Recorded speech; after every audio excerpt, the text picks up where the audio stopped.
10월 25일 오늘 제목이 산업인의 세 가지 사명이 되겠습니다. 우리 성도의 세 가지 사명이 되겠죠. 우리 믿음의 사람들은 평안한 24시를 우리가 누릴 수 있어야 됩니다. 특별히 우리 중직자일수록 그렇지. 특별히 이 24의 축복을 우리가 매 순간순간 도전해야 됩니다. 호흡을 편안하게 길게 하면서 기도하면 면역력과 함께 굉장한 영적 힘이 육신적으로도 우리에게 생긴다 이 말이죠. 그때 777 놓고 3원을이죠. 기도, 전도, 말씀을 놓고 기도하면 하나님의 시간표를 우리가 알게 됩니다. 내가 무엇을 해야 할 것인지. 산업인들이 인재를 키우기 시작하면, 중직자들이 인재를 키우기 시작하면 하나님의 모든 것에 미래 응답을 허락하여 주세요. 그 산업 하나님이 축복하게 되어 있고 모든 만남을 축복하게 되어 있습니다. 중요한 것은 하나님이 원하신 쪽에 방향을 맞춰서 산업을 하느냐 사역을 하느냐 이게 달린 거죠. 그래서 그 전에 예수께서 복의 개념과 천국의 비밀 교회를 바꾸라고 말씀을 주셨습니다. 산상수훈을 통해서 그렇죠. 우리에게 잘못 각인된 부분들, 마음이 가난한 자가 천국이 저기일 것이고 청결한 자는 하나님을 볼 것이고 화평케 하는 자는 하나님의 아들이라 일컬음을 받을 것이고 의에 지르고 목마른 자가 복이 있다. 이 복에 대한 부분들을 새롭게 우리가 생각하는 복하고 성경에서 우리 주님이 말씀하는 복은 완전 차원이 틀리죠. 그렇죠. 복. 바로 예수님이 그리스도라는 사실을 아는 그 자체가 복 중에 복이다. 이걸 말씀했거든요. 베드로의 신앙 고백을 표현한 데가 복이 있다. 이 복은 어떤 복입니까? 그렇죠. 피의 비밀을 아는 그 순간부터 본격적으로 이렇게 이제 하나님이 터치하기 시작합니다. 천국의 비밀. 그렇죠. 우리가 볼 때는 계자씨가 별 볼 일 없는 것처럼 조그맣게 보여지고, 그렇죠.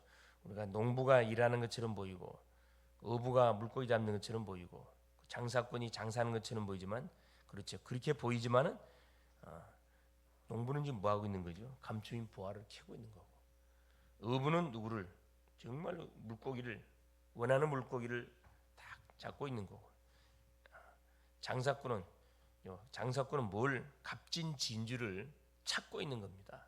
이게 천국의 비밀이라 그랬거든요. 천국의 비밀. 그러면서 우리 주님이 교회를 바꾸라고. 요한복음 2장 13절 15절에 보니까 성전을 개혁하는 그런 일이 나와 있죠. 성전에 가셔서 주님이 뭘로 채찍으로 모든 동전을 파는 그 상을 뒤엎고 뭐라고 말씀하면 내 집은 만민이 기도하는 집이다. 너희들이 강도의 글을 만들었다 막 분노하시잖아요. 그래서 교회는 이대로 하면 교회가 문 다 닫습니다. 시스템 자체가 그렇죠. 세상 비위를 맞추고 그렇죠. 오직에 이 복음의 말씀을 선포하지 않으면 중세기요, 천주교 다를 하나도 없어요. 그렇죠. 천주교가 완전히 타락해 버렸죠. 흐름을 놓쳐버렸습니다. 이 흐름이 너무 중요하잖아요. 그래서 어떤 상황 가운데 우리가 이 복음의 흐름을 벗어나는 순간 흑암이 닥치고 그때부터는 사망의 잠을 자게 되는 겁니다. 그럼 시간이 지나다 보면은 교회는 문 닫고 역할을 전혀 못하는, 힘이 없어요. 안타깝지만 교회에서 세계에서 가장 큰 교회가 몇 개나 있음에도 불구하고 힘이 가장 없어요. 천주교는 뭡니까? 별 숫자도 많지 않은데 얼마나 파워가 있어요. 다 원예스로 되어 있거든. 로마 교황청을 중심으로 다 원예스로 되어 있어요. 완전 이건 우리 교회는 이 사람이 소리내고 민주정치다 보니까 저 사람이 소리내고 원예스가 안 되잖아요. 그래서 10월 27일 날 모이는 그 부분도 막 가타부타 말들이 많습니다. 중요한 건 뭐냐? 그렇죠. 뭐 하는 거지? 기도하는 기도. 그래서 우리 주님이 가이사라 빌립보의 베나산에서 찾을 것을 제자들 데리고 올라가 가지고 뭘 보여준 겁니까? 직접 중요한 것이 무엇인지를 보여주게 된 겁니다. 그렇죠. 모세도 지나가고 뭐도 엘리야도 지나가고 오직 예수만 남았더라. 우리 인생에 필요한 것은 율법도 필요하고 그렇죠. 신비도 필요하고 다 필요해요. 그러나 그건 다 지나가는 거예요. 정말 필요한 건 오직 예수. 오직 복음 외에는 답이 되지 않는다는 거예요. 그리고 부활의 천년 열매가 되셔서 우리에게 하나님께서 말씀하셨던 것을 우리가 반드시 찾아내야 됩니다. 우리 주님이 승천하셔서 부활의 메시지 중지자는 모든 족속으로 모아 제자 삼으라. 만민에게 가라. 땅끝까지 가라. 그렇죠. 마지막으로 예수님께서 40일 동안 말씀하신 하나님 나라와 하나님 나라의 비밀에 대해서 계속 이야기하셨습니다. 일곱 망대, 일곱 영, 일곱 이정표를 기도로 누려야 된다. 삼오늘을 기도로 누려라. 오늘의 기도, 오늘의 말씀, 오늘의 기도, 오늘의 전도, 이것을 회복하는 것을 남은 자라고 한다. 그렇죠. 끝까지 복음으로 딱 결론 낸 사람. 남은 자는 치유하는 순례자의 길을 가야 된다. 당연히 순례자의 여정을 가야 되겠죠. 그러면 나머지는 움직이는 현장마다 현장을 정복하게 된 정복자가 된다 이 말입니다. 자, 그러기 위해서 첫 번째 문화입니다. 문화. 하나님이 문화를 바꾸는 힐링이 일어납니다. 우리의 문화는 어떤 문화? 우상 문화예요. 무속의 문화, 점술의 문화가 착 아예 삶의 밑바닥에 착 깔려 있습니다. 그러다 보니까 문제와 어려움만 터지면 어디로 가느냐? 각인된 데로 가는 거예요. 그래서 재앙과 계속 어려움이 끝이지 않는 겁니다. 제사장들이 평신도에게 메시지를 듣고 이 구원을 받았다. 초대교회에 일어난 영적 역사예요. 사도행전 6장 7절에 제사장의 무리도 전하는 복음을 듣고 막 교회로 몰려왔다니까. 중직자 사람이 사마리아로 가서 그리스도를 전했고 빌립 집사가 사마리아 성에 가서 그리스도를 증거하니 더러운 귀신이 떠나가고 모든 중풍병 안진뱅이가 치유되므로 그 흑암의 도성에 기쁨이 도성으로 바뀌는 영적 역사가 일어났습니다. 참 이게 먼저 믿는 우리 중직자들의 역할, 목회자들의 역할, 그렇죠? 우리 후대들의 역할, 예수 믿는 사람들의 역할이 중요하지요. 에티오피아와 네시를 만났는데 어떤 일이 벌어졌습니까? 중요한 역사. 아프리카 지역을 완전히 살리는 망대가 세워지잖아요. 사도행전 8장 26절 40절에 이처럼 24, 25 영원히 되는 진짜 제자 한 명이면 모든 문제는 끝이 난다. 많은 숫자가 필요한 것이 아니고 어떤 사람이 모여서 예배하고 어떤 사람이 모여서 기도하고 어떤 사람이 모여서 전도하느냐에 따라서 결과가 완전 달라져요. 두 번째, 질병입니다. 중직자들이 실제 병과 귀신 들린 자를 고쳤습니다. 그렇죠. 가는 현장마다 사도행전 13장에 누구를 그렇죠. 무속의 현장에 가서 박수 엘르마를 완전히 소경되게 만들어 버렸고, 그렇죠. 박살을 냈고, 그렇죠. 총독을 탁 그게 그 바보섬을 살리는 탁 뭐라 이 망대를 세웠고 귀신 들린 자를 고쳤다. 사도행전 16장 16절 18절 저 많은 귀신 들린 여정입니다. 바울팀이 가가지고 더러운 귀신을 쫓아내고, 그렇죠. 그 결과로 물론 빌립보 감옥에 들어가죠. 지금도 세계 복음화 중에 237 5천 종족 중에서 일어나고 있는 일들이다.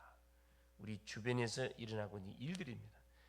여기는 큰 우상 신전이 있었다. 사도행전 19장 8절 20절이죠. 에베소 지역입니다. 아데미라는 큰 신전. 그 지역에서 한 2년 동안 바울이 하나님 나라의 일을 말씀했습니다. 날마다. 그 결과 아시아에 사는 사람들은 복음을 받지 않는 사람이 한 사람도 없을 만큼 역사가 일어났거든요. 지금도 강대국의 우상 신전을 통해서 흑암의 역사가 전 지역으로 흘러 들어가고 있죠. 여기서 가서 대부분 병을 사람들이 고치요. 병을 고쳐. 자기 문제를 해결하다가 빕니다. 얼마나 사실 영적으로 무지합니까? 미개인 나라일수록 후진국일수록 이게 더 심합니다. 미신을 우리 일본은 800만 귀신, 어마어마한 사실, 알지 못하는 신들에게 자기 인생들을 갖다 막 맡긴다니까. 얼마나 어디서 영적으로 무지하면요 대책이 없어요. 세 번째입니다.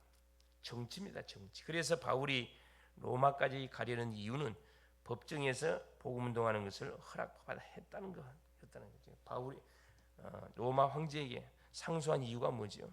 지금 로마가 기독교에 대해서 오해를 많이 하고 있어요. 유대인들이 잘못 소문을 퍼뜨려 가지고, 그렇죠. 기독교인들은 식인종이에요. 식인종. 성찬식을 그걸 완전히 오해를 시켜 갖고 애기들을 잡아먹는 그런 의식을 행하는 완전한 그런 이 없어져야 할 그런 단체다. 그 이상한 소문을 내가지고 또 큐리스라는 단어를 왕의 황제에게만 써야 되는데 자기들이 믿는 것이 예수라는 신한테다가 주라고 사용한다. 이런 말도 안 되는 그런 그 소문을 헛소문을 내가지고 퍼뜨려가지고 기독교는 엄청나게 핍박을 했잖아요. 그 부분에 대해서 바울이 로마 황제에게 법적으로 상소를 하고 오해된 것을 풀기 위해서 또 그 로마를 뭐하지 않냐면 그 시대들을 공략하지 않냐면 세계보고가 힘들다는 걸 알았기 때문에 상소를 강하게 된 겁니다. 그렇죠? 그래서 로마로 가는 중에 오늘 본장에 우리가 읽었듯이 큰 유라굴로라는 광풍을 만나게 되지요. 결국 전도자 바울의 말을 듣질 않았어요. 좀 쉬었다 가자고 이렇게 백부장, 선주, 그렇죠? 이 사람들한테 말했지만은 선장한테 말했지만은 누가 그 제수의 말을 듣습니까? 그 결과치로 유라굴로 광풍을 만나서 배가 박살이 나고 다 죽어가는데 그렇죠. 어젯밤에 내가 섬기는 하나님께서 내게 말씀했다. 네 배에 탄 사람은 한 사람도 죽지 않을 것이다. 276명이죠. 다만 배만 박살날 것이다. 왜 전도자 말 안 들었으니까 제사장의 손해를 당해야지요. 그 소식을 들은 생각 한번 해보세요. 그 풍랑을 만나서 완전히 다 박살이 난 줄 알았더만 살아났다는 소식이 당장에 로마 황제에게 들어갔겠지요. 아마 그 당연히 바울의 이름도 분명히 아마 전달이 됐었을 겁니다. 그렇죠? 그래서 완전히 로마 황제가 얼마나 힐링이 됐겠어요. 바울이 정치와 문화를 완전히 뭐 해버린 거죠. 그 일련의 사건을 통해 하나님은 그 사건을 일으켜 가지고 뭡니까? 모든 군인들 속에 하나님의 살아계심을 다 체험하게 만들어서 그 군인들이 결국 로마를 복음하는 일에 중요한 뭐가 된 거죠. 소식통들이 안테나 역할을 한 거예요. 그래서 우리에게 일어나는 사건들은 일련의 사건들은 참 불필요한 게 다 전도 선교를 해서 필요를 합니다. 그래서 우리에게 일어나는 사건 문제가 있거들랑 전도와 미래 선교를 위해서 하나님께 나에게 뭐 허락한 사건이구나. 이걸 내가 믿음으로 뭐 해야 되겠구나. 잘 통과해야 되겠구나. 이렇게 탁 붙잡고 기도를 붙으면 됩니다. 그 조그만 문제 앞에 낙심자들 절망하고 막 남탓하고 그 문제 해결되질 않습니다. 그렇죠? 그래서 결론적으로 우리는 흑암 세력을 정복하는 누구다? 정복자다. 가문의 흑암을 정복하고 지역의 흑암을 정복하고 모든 후대의 흑암을 정복하고 그렇죠. 가는 형제의 이 경제의 흑암을 딱 정복하는 정복자입니다. 남은 자이기 때문에 남은 자로, 남을 자로, 남길 자로 가는 것이다. 그렇죠. 그래서 남은 자는 복음으로 이미 결론 났기 때문에 답을 가진 자요. 남는 자는 뭡니까? 그렇죠. 이 흑암의 문화를 완전히 정복할 정복자. 흑암 문화를 복음으로 뒤집을 자다 이 말이에요. 남을 자. 계속 이것을 뭐 해야 되냐? 가는 곳곳마다 망대를 세워서 복음동을 해야 되고 남길 자 후대까지 흘러 들어가야 됩니다. 멈추면 안 돼. 복음동은 멈추면 안 돼. 그래서 우리가 이 세 가지 뜰을 만들고 237 서밋, CU 서밋 이 세 가지 뜰을 만들고 거기에 절대 무너지지 않는 망대를 우리가 세워가야 된다. 그게 제자입니다. 제자. 그래서 오늘 바울이 하나님이 바울에게 광풍을 만난 바울에게 다 기도하는 바울에게 나타나고 바울아 두려워하지 마라. 네가 가이사 앞에 서야 하겠고 그렇죠. 이 세 가지 중요한 그런 미션을 하나님께서 우리에게 문화 흑암 문화를 복음 문화로 질병을 뭘로 절호의 찬스입니다. 복음을 전하는 기회로 만들어 버리고 정치 흐름을 바꿔버렸잖아요. 흐름을. 그리고 우리가 하는 현장에 저 영적 흐름들이 복음으로 싹 바꿔지는 그런 응답의 축복을 누리는 오늘 될 수 있기를 그리스도 이름으로 축원을 드립니다. 살아계신 하나님 아버지 고맙습니다. 오늘도 새벽을 깨우는 기도의 파수꾼으로 우리를 부르시고 세우시고 오늘도 아래를 출발하게 앞서서 말씀 주신 것을 감사합니다. 하나님 우리는 하나님 복음을 통해서 인생의 모든 답을 가진 자고 이 사실을 모르는 심령에게 복음을 전달해 줘야 할 자입니다. 우리는 일어나는 모든 일련의 사건들 하나님이 전도 성기를 위해서 우리에게 주신 사건인 것을 바로 알고 그릇을 준비한 하나님 축복을 허락하옵소서. 우리가 사는 모든 현장이 문화 흑암 문화가 깔려 있습니다. 복음 문화로 우리가 완전히 하나님이 살려가게 하시 이를 위해서 나를 우리를 부르신 줄 믿습니다. 하나님 우리가 사는 지역에는 하나님 우상 숭배의 결과로 엄청난 그런 질병, 불치병, 의학으로 해결할 수 없는 질병들 고통받는 인생들 얼마나 많습니다. 이들에게 정확하게 하나님 복음을 선포해서 하나님 치유의 놀라운 하나님 축복을 오늘 또 맛을 보게 하여 주사 치유 망대 세우게 하시고 또 정치 모든 현장의 흐름들은 하나님이 정치를 통해 흘러가고 있습니다. 정치 흐름을 바꾸는 하나님이여 축복의 주역들로 오늘 또 당당하고 하나님 멋있게 전도자의 삶을 펼쳐나가게 하옵소서. 연약한 환우들을 치료하여 주옵시고 우리 성도님들인 모든 현장이 빛의 망대가 되게 하사 흑암 망대를 무너뜨려가는 오늘이 되게 하옵소서. 오늘 스케줄 속에 주의 손이 함께하여 주옵시고 오늘 또 철야가 있습니다. 전 성도들이 기도 현장에 나와서 정말 교회를 놓고 이 나라의 민족을 후대를 놓고 아버지 하나님 정말로 현장을 놓고 영혼을 놓고 기도하는 하나님의 귀한 여정되게 하옵소서. 그리스도 되신 예수님의 이름으로 간절히 기도 올리옵나이다. 아멘. 하늘에 계신 우리 아버지여 이름이 거룩히 여김을 받으시오며 나라가 임하옵시며 뜻이 하늘에서 이룬 것 같이 땅에서도 이루어지이다. 오늘날 우리에게 일용할 양식을 주옵시고 우리가 우리에게 죄 지은 자를 사하여 준 것 같이 우리의 죄를 사하여 주옵시고 우리를 시험에 들게 하지 마옵시며 다만 악에서 구하옵소서. 대개 나라와 권세와 영광이 아버지께 영원히 있사옵나이다. 아멘. 기도하시다가